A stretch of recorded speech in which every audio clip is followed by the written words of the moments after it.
Сәлеметсіздер ме? Бүгін біз түріктердің сүйіп жейтін тағамы кеудеме дайындайтын боламыз.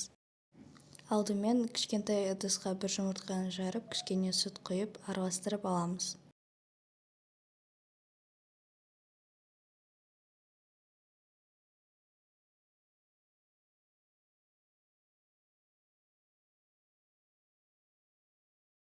Араластырып болғаннан кейін осындай масса шығу керек. Содан соң тесто юбканы шығарып, столдың үстіне жайып қоямыз. Лаваш жарамайды, тым қалың. Және шыққан массаны тесто юбканың ортасына жағамыз. Келесі тауықтың төс етін видеодағыдай бөліп тестоның масса жаққан жеріне қойып шығамыз.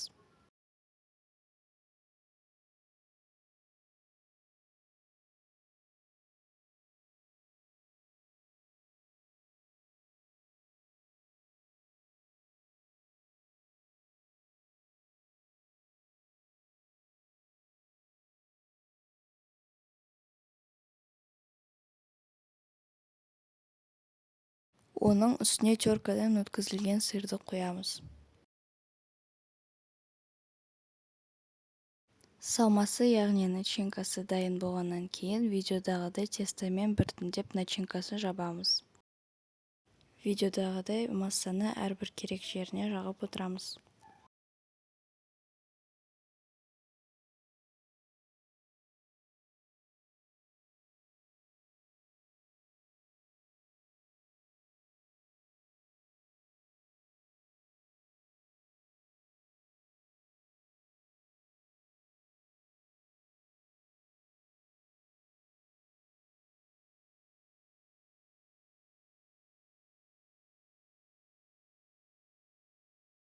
Салмасына тек тауықтың төс еті мен сыр ғана емес, әртүрлі начинкалар жасаса болады.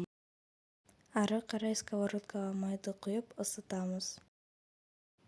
Isып болған соң кеуделемені қоямыз.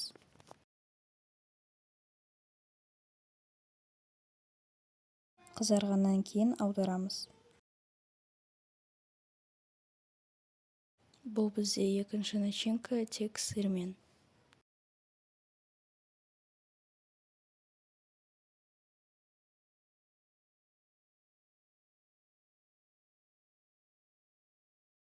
Нәтижесі осындай болып шығады.